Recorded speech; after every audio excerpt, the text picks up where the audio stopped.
बगलामुखी सिद्धि से व्यक्ति को प्रत्येक क्षेत्र में विजय प्राप्त होती है, उसके समस्त शत्रु परास्त होते हैं और वह सहज ही यश, मान, पद, प्रतिष्ठा प्राप्त कर पाता है। वहीं उसे बगलामुखी की कृपा से अद्वितीय ज्ञान का लाभ प्राप्त होता है। और महाकाली के बारे में तो आप सभी जानते हैं। महाकाली अर्थात काल पर विजय प्रदान करने वाली देवी। और महाकाली साधना से व्यक्ति दीर्घायु होने के साथ साथ स्वस्थ, सुंदर एवं सुमुख व्यक्तित्व का स्वामी बन जाता है। यदि साधक के जीवन में अल्पायु योग या आकस्मिक मृत्यु योग हो तो वह स्वतः ही नष्ट हो जाता है। और वहीं छिन्नमस्ता साधना से व्यक्ति के जीवन में कोई अपूर्णता नहीं रहती है। साधक संसारिकता एवं आध्यात्मिकता दोनों में पूर्णता प्राप्त कर लेता है। समस्त सिद्धियां और निधियां साधक को प्राप्त हो जाती है। वायुगमन की सिद्धि साधक को प्राप्त हो जाती है।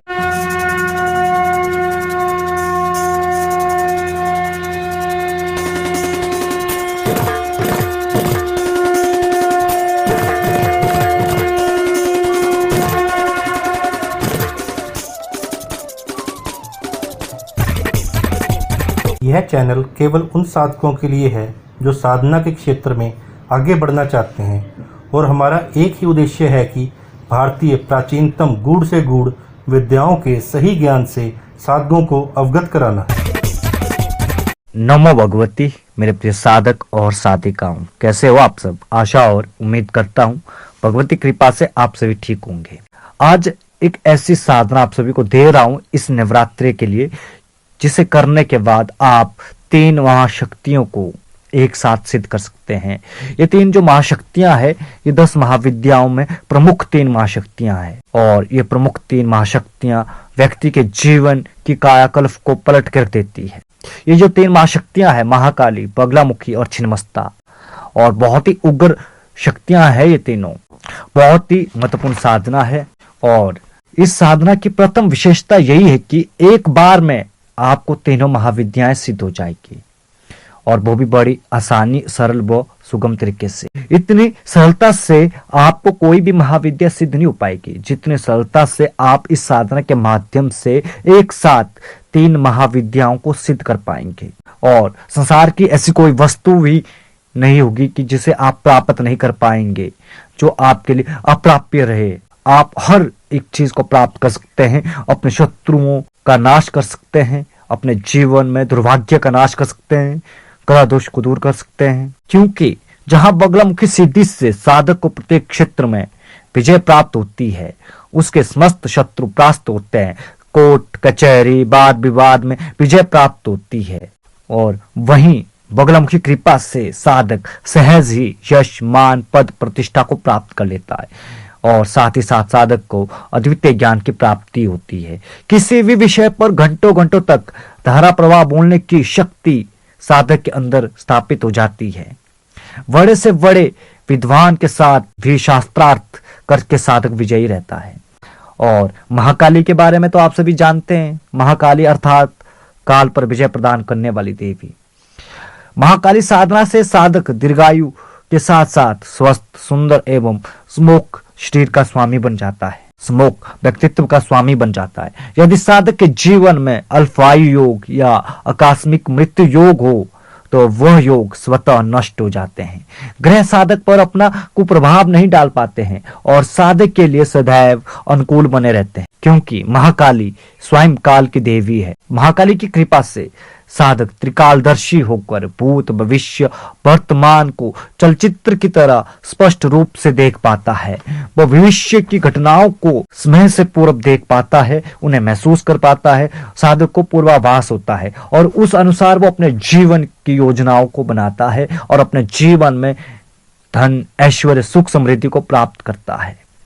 और महाकाली की साधना करने से साधक की वाणी सिद्ध होती है। वो जो कुछ बोलता है वो सत्य हो जाता है। वहीं छिन्नमस्ता महाविद्या की सिद्धि अगर साधक को प्राप्त हो जाए तो उसके जीवन में कोई अपूर्णता नहीं रहती है। साधक संसारिकता एवं आध्यात्मिकता दोनों में पूर्णता प्राप्त कर लेता है।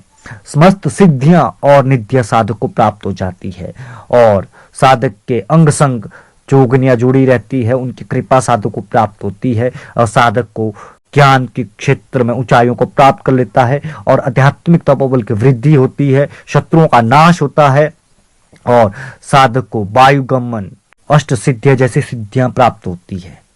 बहुत ही महत्वपूर्ण साधना है और बहुत ही प्रचंड साधना है और इस नवरात्र आप इस साधना को करके देखिए। उसके बाद आप स्वयं कहेंगे गुरुजी आपने जो साधना दी है वो साधना अपने आप में बहुत ही प्रचंड साधना है, अपने आप में बहुत ही प्रभावशाली साधना है। आपने ज्यादा कुछ नहीं करना है। सबसे पहले आपने एकांत कक्ष का चयन कर लेना है। अगर आप शमशान में साधना कर सकते तो शमशान में भी कर सकते हैं, अगर आप किसी एकांत मंदिर में साधना कर सकते तो वहां भी आप कर सकते हैं। अगर निर्जन वन, एकांत मंदिर और शमशान में साधना नहीं कर सकते तो आप अपने घर के एक ऐसे कक्ष का चयन कीजिए जो एकांत में हो। और आपने करना क्या है कि प्रथम नवरात्रि की रात्रि से आपने साधना को शुरू करना है और समय रात्रि 10 बजे का रहेगा। और इस साधना में आपने करना क्या है कि तीनों मां शक्तियों का चित्र एक साथ आपने स्थापित कर लेना है या तीनों मां शक्तियों का यंत्र अपने समक्ष बाजोट के ऊपर स्थापित कर लेना है। एक हल्दी का टुकड़ा रखना है, सिंदूर रखना है और हवन भस्म रखनी है और रुद्राक्ष की माला से आपने जाप करना है और 9 दिन तक आपने साधना करनी है और दशमी को आपने दशांश हवन करना है। आपके आसन और वस्त्र सफेद रंग के रहेंगे, दिशा उत्तर रहेगी और पूजन पंचोपचार से करना है। आपने साधना को करना कैसे है कि स्नान इत्यादि से निवृत्त होकर आपने साधना कक्ष में प्रवेश कर लेना है और उसके बाद आपने सामने बाजोट के ऊपर आपने सफेद वस्त्र बिछा लेना है और उसके ऊपर आपने तीनों मां शक्तियों का यंत्र स्थापित कर लेना है या तीनों मां शक्तियों का चित्र स्थापित कर लेना है और उसके बाद आपने आवश्यक पूजन संपन्न करना है और संकल्प लेना है और उसके बाद आपने सर्वप्रथम मां काली का पूजन करना है। फिर हल्दी की गांठ को हाथ में लेकर आपने मां बगलामुखी का स्मरण करते हुए हल्दी की गांठ आपने यंत्र पर चढ़ा देनी है, चित्र के ऊपर चढ़ा देनी है और बगलामुखी का पूजन संपन्न करना है। फिर मां छिन्नमस्ता का आवाहन करके यंत्र के ऊपर आपने संदूर चढ़ाना है और फिर आपने पुनः मां काली का ध्यान करते हुए भस्म को मां काली के यंत्र और चित्र के ऊपर चढ़ाना है। फिर आपने अपनी इच्छा व्यक्त करनी है और उसके बाद आपने मंत्र जाप शुरू करना है और कम से कम 101 माला जाप आपने पूर्ण करना है। छोटा सा मंत्र है, कम से कम आपको 3 घंटे का समय लगेगा। अगर इस नवरात्रि में आपने 3 घंटे का ये समय दे दिया तो आपके जीवन में परिवर्तन जरूर होगा और आप अपने जीवन में एक प्रचंड साधक बन पाएंगे, अपने जीवन में उच्च कोटि के तांत्रिक बन पाएंगे। ऐसी कोई समस्या नहीं जिसका समाधान आप नहीं कर पाएंगे और छोटी मोटी सिद्धियां तो आपको स्वतः ही प्राप्त हो जाएगी। दूसरों के बारे में पूछा देना, बोली हुई बातें आपकी सच होगी, दूसरों के बारे में आप देख सकते हैं, उनके भविष्य के बारे में आप बता सकते हैं, उनके वर्तमान के बारे में आप बता सकते हैं, भूतकाल के बारे में भी आप बता सकते हैं। बहुत प्रचंड साधना है, करके देखिए। जब तक करेंगे नहीं तब तक आपको पता नहीं चलेगा कि इस साधना का प्रभाव क्या है। प्रैक्टिकल साधना है और प्रैक्टिकल साधना ही मैं आप सभी को देता हूं। आप सभी लोग करके देखिए। आज के लिए बस इतना ही। मिलते हैं एक नए वीडियो के साथ, एक नए प्रयोग के साथ। तब तक के लिए आप सभी को नमो भगवती।